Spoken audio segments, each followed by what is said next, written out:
भोले की मस्ती में नाचेंगे सारे, भोले हारेंगे जो कष्ट तुम्हारे, भोले के नाम पे चलती है दुनिया, पार लगेगा भोले के सहारे। 1.2 बिलियन बम भोले पर अभी बहुत अच्छे अच्छे हरियाणवी गाने आ रहे हैं, मैं कुछ हरियाणवी कर रहा हूँ। शुंभ निशुंभ का तुमने संहार किया, झुका तेरे दर पे जो तूने सदा प्यार दिया। क्या बात है, क्या बात है। मेरे ख्याल से यही मेडिटेशन जो आपको भोलेनाथ और माँ शक्ति से इतना करीब रख रहा है। सब शायद वही है। 114 दिन की वो मेडिटेशन जो है वो मैंने पूरी करी। नमस्कार, आप देख रहे हैं इंडिया न्यूज और न्यूज एक्स। मैं हूं आपके साथ आरती अग्रावत और आज हमारे बीच मौजूद है Bam Bhole fame rapper and singer, very vibrant and talented फाइडस एके दिवांश शर्मा। स्वागत है आपका इंडिया न्यूज पर। Thank you.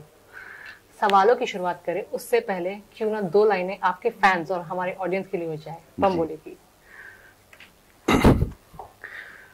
भोले की मस्ती में नाचेंगे सारे, भोले हारेंगे जो कष्ट तुम्हारे, भोले के नाम पे चलती है दुनिया, पार लगेगा भोले के सहारे। भोले के नाम के दीवाने हुए हम, फिर भूल गए हम तो सारे जिंदगी के गम, तुझे देंगे भोले दर्शन साक्षात सामने, जैसे हनुमान जी को दिए श्री राम ने। भोले की भक्ति में मिल के सारे आज बोले, हर हर Mahadev Mahakal Bam Bhole. Thank you so much. क्या बात है, क्या बात है। दो लाइनों ने एकदम समा बांध दिया। Thank you. यूजुअली लोग पेपी नंबर्स पे रैप करते हैं जी, लेकिन भगवान के गाने पर, भोलेनाथ के गाने पर और एक अलग ही उसका क्रेज रहता है, उस पर रैप, ये कैसे आपके दिमाग में आया? क्या क्रिएटिविटी, क्या थॉट प्रोसेस था इसके पीछे? जब ये गाना क्रिएट किया बैक इन 2017 में जी, तो 2017 में ये गाना बनाया और सावन का समय था। तो उस दौरान मैंने ये पहला गाना, मतलब मेरा फर्स्ट सॉन्ग था जो मैं करने वाला था। तो यही डिसाइड हुआ, मैंने और अनुपा जी हम बैठ के बात कर रहे थे कि किस तरह का गाना करें। तो हमने कहा कि भोलेनाथ के गाने के साथ शुरुआत करते हैं। तो ये नहीं पता था कि हम ये गाना करेंगे और ये गाने को इतना प्यार मिलेगा या ये गाना यहाँ तक पहुँचेगा। तो वो ऑडियो किया था हमने और वो ऑडियो आई थिंक वायरल हुआ और वो अक्षय पाजी तक पहुंच गया। शानदार वायरल हुआ। उसके 1.2 बिलियंस उसके, और पे अलग अलग हॉलीवुड के सेलिब्रिटीज है, उन्होंने सबने रील्स बनाई थी टिकटॉक पर जी। शानदार है।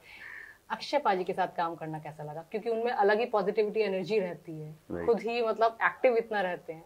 कितना अलग था, क्या लर्निंग थी? लर्निंग मैं ये कहूंगा कि जितना उनके बारे में सुना था और जैसा सुना था वो वैसे ही व्यक्ति हैं और वैसे ही एनर्जी है उनके अंदर, बहुत पॉजिटिव है। उनका ऑरा जो है वो बहुत ज़बरदस्त है, बहुत कमाल है। और जब पता चला कि वो ये गाना करने वाले हैं, उनके ऊपर ये गाना शूट होने वाला है, तो वैसे ही एक बहुत खुशी थी, क्योंकि एक वो फैन मूवमेंट वाली बात भी थी, क्योंकि उनको बचपन से देखा इतनी मूवीज़ में, तो फैन भी हैं और साथ साथ उनके साथ काम करने का मौका मिल गया, तो उससे बड़ी कोई चीज़ ही नहीं थी। और बॉलीवुड में पहला गाना अगर उनके साथ करने को मिल रहा है तो ये भी भोलेनाथ का आशीर्वाद था कि वो चीज़ हुई। तो बहुत मज़ा आया। 3 दिन शूट चला गाने का और बहुत उनके साथ टाइम स्पेंड किया, काफ़ी बातें हुई हैं और उसके बाद भी अब रेगुलर टच में है, बीच बीच में बात होती रहती है, काफ़ी सारी चीज़ें और कर रहे हैं। अक्षय पाजी अर्ली राइजर है, 4 बजे उठ जाते हैं, हमने सुना। क्या आपके साथ भी ऐसा कुछ हुआ? नहीं, हम तो सेट पे आराम से ही पहुंचते थे और वैसे हम भी ज़्यादा लेट तक सोने वाला मैं भी नहीं तो पर मैं आराम से जाता सेट पे, ताकि जब थोड़ा पाजी मतलब हाफ डे तक शूट करके अपना थोड़ा सा रिलैक्स हो जाए, तो फिर इवनिंग में टाइम मिलता था थोड़ा उनके साथ बैठने के लिए। और वो ऐसे ही हैं, वो अपना आई थिंक शाम को 6 बजे तक वो खाना वाना भी खा लेते हैं, वो खाना खा के ही गाड़ी में बैठ के घर जाते हैं, तो वैसे वाले हैं। नो डाउट, अक्षय पाजी खुद एक इंस्टीट्यूशन अपने आप में जी। इसके अलावा नवरात्र में एक आपका सॉन्ग आया है, राइट, माँ शक्ति पर। उसमें शक्ति भी है, भक्ति भी, और अलग इमोशंस है। मैंने खुद देखा, मुझे बहुत अच्छा लगा। राइट। इसके पीछे क्या थीम थी? तो बेसिकली नवरात्रि काफी उसके भी व्यूज हो चुके हैं। हाँ, तो ऑलमोस्ट 10 मिलियन प्लस व्यूज हैं अभी और बहुत प्यार मिल रहा है, बहुत पॉजिटिव रिस्पॉन्स है। मेरे को खुद बहुत फ़ोन भी आए, बहुत मैसेजेस आए, तो काफ़ी अच्छा लग रहा है उस गाने का।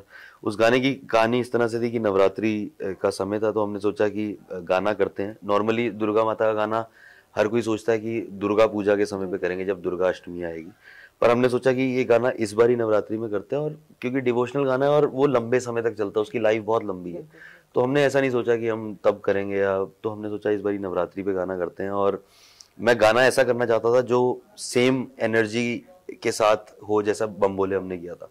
तो मैंने और भी जितने गाने किए हैं भोलेनाथ के, वो सब मतलब मेरा एक अपना जोन है, एक अपना फ्लेवर है कि मैं एनर्जेटिक डिवोशनल सॉन्ग्स बनाता हूँ। तो वैसे नॉर्मली लोग पसंद करते हैं जो ज़्यादा है मतलब एज में बड़े हैं, तो उनको थोड़ा सॉफ्ट और वो मेलोडियस डिवोशनल, हाँ भजन टाइप जो है वो गाने पसंद आते हैं। लेकिन मेरा ये रहता है कि कुछ इस तरह की क्रिएट किया जाए ताकि यूथ भी जो है वो डिवोशनल गाने सुने और उसको एंजॉय भी करे। तो इसलिए मैंने काफ़ी रिसर्च करी कि दुर्गा माता का कोई ऐसा एनर्जेटिक गाना है, कोई इस तरह की चीज़ ऑलरेडी है, तो ऐसा कोई गाना मुझे नहीं मिला। तो मैंने सोचा कि चलो दुर्गा माता पे अगर मुझे गाना बनाना है तो मैं वैसा ही एनर्जेटिक और वैसी वाइब के साथ गाना बनाऊंगा। तो जब वो गाना क्रिएट हुआ, उसके लिए लिरिक्स के लिए भी मैंने दुर्गा सप्तशती जो है वो पढ़ी। तो ये गाना आपने खुद लिखा है? जी। शानदार तो है, आप काबिल तारीफ सकते हैं। Thank you. तो फिर उसमें से काफ़ी सारी चीज़ें निकाली, तो वो लिखा, गाने को म्यूज़िक क्रिएट किया, सारी चीज़ें जब हुई तो उसके बाद मुझे लगता है उस गाने को सुन सुन के ही वो वाइब आ रहा था कि वो एक कनेक्शन दिखाना चाहिए वीडियो के अंदर, कि जहाँ पर एक माँ और एक बेटी का रिलेशन दिखे, एक वो माँ की जो शक्ति है और भक्ति है जैसे आपने बोला, तो वो दोनों का जो कॉम्बिनेशन है सामने उस स्क्रीन पर दिख रहा है। हाँ, तो हमने एक मैसेज भी देना चाहा सेव गर्ल चाइल्ड का। हाँ। एक हमने माताओं, बहनों, बेटियों में दुर्गा का वास होता है, एक उस तरह का भी मैसेज जो है वो इस वीडियो से आता है। और एक माँ किस तरह से एक माँ का ट्रांसफॉर्मेशन होता है जब उसके बच्चे पे कोई आँच आती है, तो एक वो ट्रांसफॉर्मेशन जो है वो भी दिखा है, वो दुर्गा के रूप में कैसे आ जाती है एकदम, कोई भी माँ अपने बच्चे के ऊपर आँच आने भी नहीं देती, वो आपने उस एल्बम में बखूबी दिखाया जी। तो क्यों ना अभी वो वाइब मैच करवा देते हैं, दो लाइनें हो जाए। शुंभ निशुंभ का तुमने संगार किया, झुका तेरे दर पे जो तूने सदा प्यार दिया। रूप यश हो देती तुम रोग नाश करती हो, काम क्रोध शत्रु का तुम विनाश करती हो। देवों की शक्ति दुर्गा, करते तेरी भक्ति दुर्गा, माताओं बहनों और बेटियों में बसती दुर्गा दुर्गा। तो आपका हमेशा से रुख डिवोशनल सॉन्ग्स पर रहा है? रुख तो नहीं कहूंगा, मैं ये कहूंगा कि मैं खुद बहुत स्पिरिचुअल बंदा हूँ। मतलब मुझे डिवोशनल गाने इसलिए करने हैं क्योंकि मेरा मन करता है। मैं इसलिए डिवोशनल गाने नहीं करता कि डिवोशनल गाने चल रहे हैं या मार्केट की डिमांड है या लोग पसंद कर रहे हैं तो सिर्फ इसीलिए करने हैं। जब नहीं भी पसंद करेंगे मैं तब भी करूंगा, और अभी तो लोग खैर पसंद कर ही रहे हैं, तो एक वो भी हो जाता है कि ऑडियंस की डिमांड के लिए भी और अपने मन के लिए भी, क्योंकि एक कला है और वो कला उसने दी है तो उसके लिए गाएंगे तो और ज्यादा बेहतर होगा। नहीं, ये बहुत अच्छी बात है। आज के टाइम में खुद सिर्फ एक डिवोशनल सॉन्ग्स करना और उस पर इंटरेस्ट रखना बहुत कम लोग कर पाते हैं जी। वो मार्केट की डिमांड के हिसाब से करते हैं। ये आपने बहुत अच्छी बात कही, कम से कम मेरे दिल को तो छुई है। इसके अलावा the Miller, the captain Miller जो साउथ में धनुष की मूवी थी, उसमें आपने हिंदी में सॉन्ग जी, वो कैसे आप तक ऑफर हुआ? तो बेसिकली वो गाना बिल्कुल मूवी एकदम रिलीज का टाइम ही था और थोड़ा टाइम पहले ही सारेगामा के थ्रू वो गाना हमारे पास आया, और उस मूवी का टाइटल ट्रैक था, क्योंकि वो मूवी तमिल में तो रिलीज हो ही रही थी लेकिन वो हिंदी में भी हाँ, तो उसका जो हिंदी वर्जन था टाइटल ट्रैक, तो वो मेरे पास आया, अनूपा जी के पास कॉल आया और फिर बात हुई, तो हमने कहा कि जरूर करेंगे, क्योंकि साउथ में अब साउथ ने इतना काम जो है वो दिखा दिया है अपना कि हर कोई चाहता है कि उस इंडस्ट्री में काम किया जाए। धनुष वाई दिस कोलावेरी डी के बाद से 2011 का वो वक्त था, उसके बाद से नॉर्थ इंडियन जो बेल्ट है उसमें भी काफी जाने जाते राइट। और अच्छी चीज ये थी कि जो हिंदी वर्जन किया उसमें मैंने और धनुष दोनों का जो है वो दोनों की वोकल है और दोनों ने साथ में गाया है, तो वो बहुत अच्छा लगा। मतलब एक अच्छा प्रोजेक्ट था जो मुझे करने का। क्या सॉन्ग था वो, हम भी जानना चाहते हैं। वो बहुत एक डिफरेंट वाइब का, वो it's a very theme song, very dark song, तो वो आप जरूर जाके सुनो, आपको मजा आएगा। सुनेंगे, बट फिर भी एक लाइन हमें जाननी है अभी आपसे। उसको गाने के लिए ना, मतलब वो एनर्जी एक अलग है, वो डिफरेंट एनर्जी है। मैं चाहूंगा कि लोग जाएं और उस गाने को सुने, वो चेकआउट करें। क्या टाइटल है? किलर सॉन्ग का नाम है, किलर। देखो धनुष का वाई दिस कोलावेरी डी के बाद किलर। अब देखते हैं कि देवांश शर्मा ने उस पर कैसा काम किया जी। इसके बाद आ जाते हैं माशुका पर। माशुका रकुल प्रीत के साथ आपने वो एल्बम काफी शानदार हिट हुई है, वो किस तरह मिली और रकुल प्रीत के साथ काम करने का एक्सपीरियंस कैसा रहा? बहुत अच्छा एक्सपीरियंस था। पंजाबी सॉन्ग था या हिंदी है? वो बेसिकली हिंदी सॉन्ग है। अच्छा। और वो सिंगल ही था, जे जस्ट म्यूजिक अब तो खैर रकुल प्रीत वहाँ पे उनकी शादी भी हो गई है। तो जेजस म्यूजिक का ये गाना था और जैकी बाजी से बात हुई और उन्होंने कहा कि तनिष्क जो है वो म्यूजिक कर रहे थे उसका, आशीष कौर ने गाया है, साथ में देव नेगी ने गाया है और रैप मैंने किया उस गाने में। तो वो रैप चाहते थे कि मतलब कुछ इंटरेस्टिंग सा जो गाने की वाइब के साथ बहुत मिलता हुआ। तो वो गाना मैंने जब आया हमारे पास, मैंने गाना सुना तो आई थिंक वो एक रात में ही उसका रैप बना के रेडी करके उनको नेक्स्ट डे भेज दिया था और जैकी बाजी को भी बहुत पसंद आया, सबको बहुत पसंद आया। तो वो शॉर्ट हो गया था मतलब कि हाँ हम ये चीज़ कर रहे हैं, लेकिन तब तक मुझे नहीं पता था कि Rakul is gonna perform on that track. तो फिर वो बाद में डिसाइड हुआ जब वीडियो की बातें हुई और सारी चीज़ें हुई। तो आपको शुरू से रैप करना पसंद था कि ये बाद में एक अरसे के बाद आया? मतलब मुझे ऐसा लगता है मेरे को लिखना पसंद था, लिखने से फिर मैंने सोचा कि चलो थोड़ा रैप ट्राई कर, मतलब रैप करते हैं, मतलब रैप करने का शौक था। पेपी नंबर से इंग्लिश सॉन्ग होंगे उन पर ही रैप करते हैं, डिवोशनल पर रैप करना और फिर पंजाबी तो ठीक है, पंजाबी में रैप होता है, बट डिवोशनल पर रैप करना ये अद्भुत है। तो ये मतलब एक थॉट ही था और मुझे लगता है कि शायद जो भी थॉट आता है या कोई क्रिएटिविटी आती है तो वो भोलेनाथ इंटरेस्ट और पैशन के साथ आती है। हाँ, तो भोलेनाथ का आशीर्वाद था तो वो चीज बनी, वो क्रिएट हुई। हरियाणवी भी गा लेते, मतलब कुछ तो छोड़ दो पंजाबी, हरियाणवी, हिंदी, साउथ भी पहुंच गए। अभी बहुत अच्छे हरियाणवी गाने आ रहे हैं, मैं कुछ हरियाणवी कर रहा हूँ, कुछ मैं भोजपुरी कर रहा हूँ और हाँ मैं कुछ रीजनल गाने अब मेरा ये टारगेट है कि मैं अलग अलग लैंग्वेजेस में काफी सारे गाने करना चाहता हूँ। लेकिन बेसिकली आप पंजाब से? हाँ मैं basically I am from Uttarakhand, मैं देहरादून से हूँ। अच्छा जी, और मैं पंजाबी इंडस्ट्री में बहुत काम कर चुका हूँ, मैं मुंबई काम कर रहा हूँ और अब मैं रीजनल गाने जो हैं वो भी बहुत सारे कर रहा हूँ। हरियाणवी कैसे मिला? और हरियाणवी तो बहुत ज्यादा अलग लैंग्वेज हो जाती है। नहीं अलग नहीं है, मुझे शुरू से ही बोली का बहुत शौक, मतलब मैं हाफ हरियाणवी तो इसलिए मेरा इंटरेस्ट और बढ़ गया है। क्या गाना? नागिन डांस? वो भी नहीं, नागिन डांस तो मैंने किया अभी, और कुछ बढ़िया ठेठ, कुछ बढ़िया और आने वाला है, कुछ अर्बन रागिनी टाइप कुछ ऐसे गाने। अच्छा, रागिनी भी आएगी कमाल हो गया, मतलब डिवोशनल रागिनी कुछ भी नहीं छोड़ रहे। बाकियों के लिए तो वो खत्म है, मतलब नहीं ऐसा नहीं है, सब लोग अपना अपना काम कर रहे हैं और अच्छा काम कर रहे हैं। हम भी जो मुझे लगता है कि काम करे, कुछ अलग है, हाँ, कुछ अलग है, यूनिक है और कुछ हटके है जो ऑडियंस को लुभा रहा है। यही कारण है 1.2 बिलियन बम भोलेपन और ये नवरात्रि पे जो सॉन्ग रिलीज हुआ है इसको भी भरपूर प्यार मिल रहा है जी। 114 चक्र क्या था? मेडिटेशन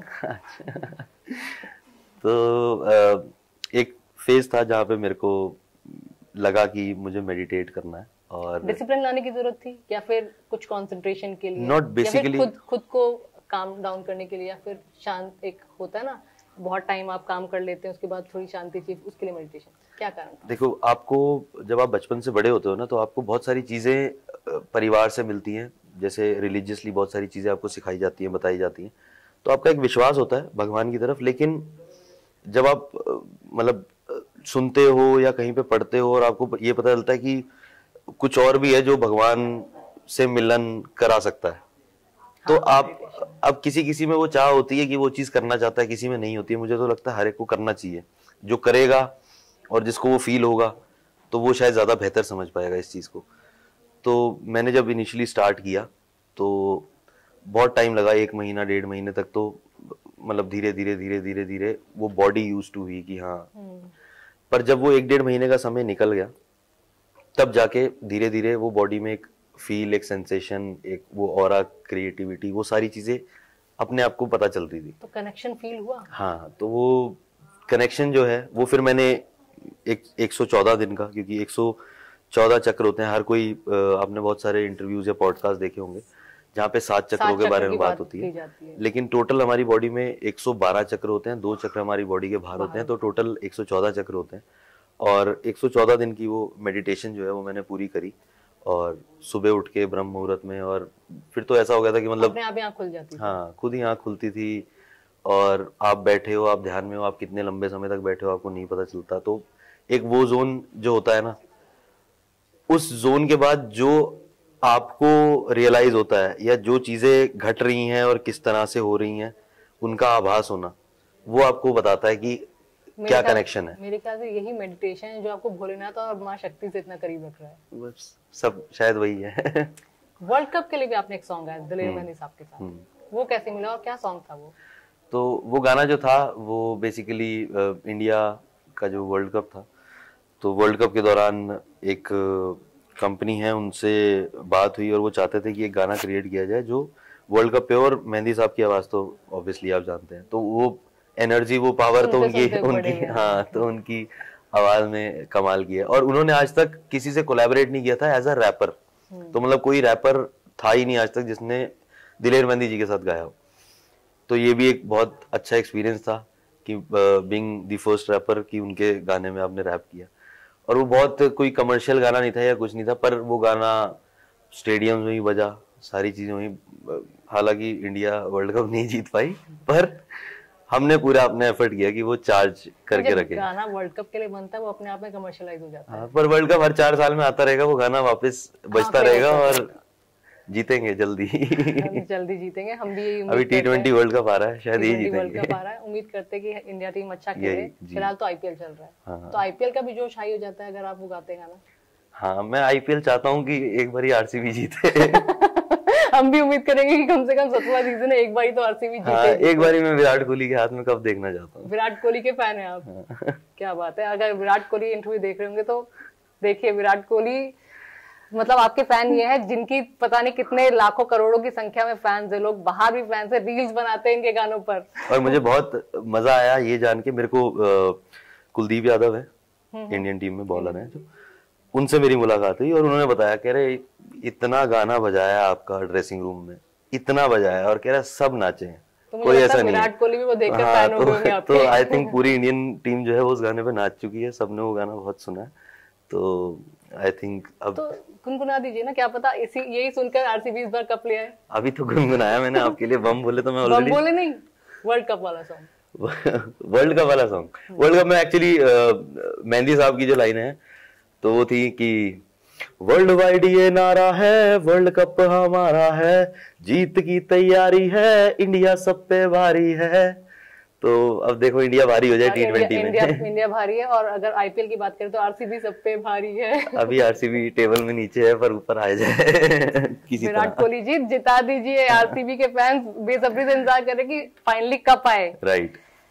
इसके अलावा आगे के क्या प्रोजेक्ट्स हैं?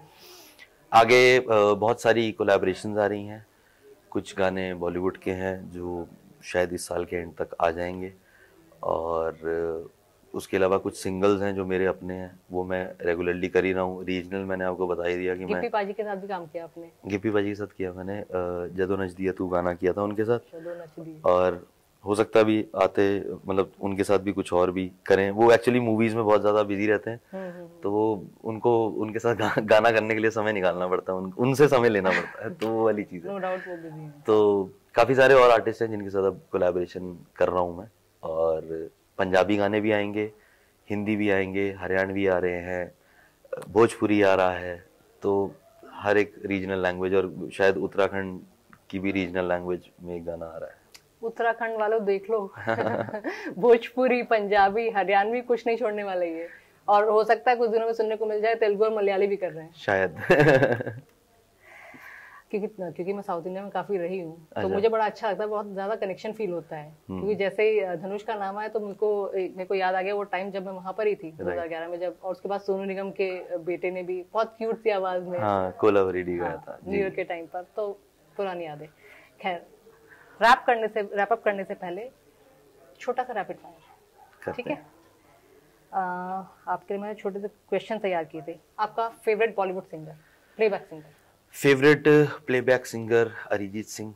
Arijit Singh and all time? नहीं, ऑल टाइम में अगर आप जाओ तो कुमार सानू, उदित जी, कुमार सानू। तो कुमार सानू का कोई गाना जो फेवरेट हो? सोचेंगे तुम्हें प्यार करेंगी। ऋषि कपूर और दिव्या भारती, लाइनें गुनगुनाएंगे? रैपिड फायर में इतना ब्रेक क्यों आ रहा है? इतना ब्रेक इसलिए आ रहा है क्योंकि हम आपकी आवाज इतनी शानदार है, उसमें खो जाना चाहते हैं। Thank you. इसके अलावा कोलैबोरेशन की बात तो आपने बता दी, बहुत सारे रीजनल सॉन्ग कर रहे हैं जी। इसके अलावा कोई ऐसा जो जानकर हम लोग भी चौंक जाए कि ये कोलैबोरेशन वाओ इतनी जल्दी?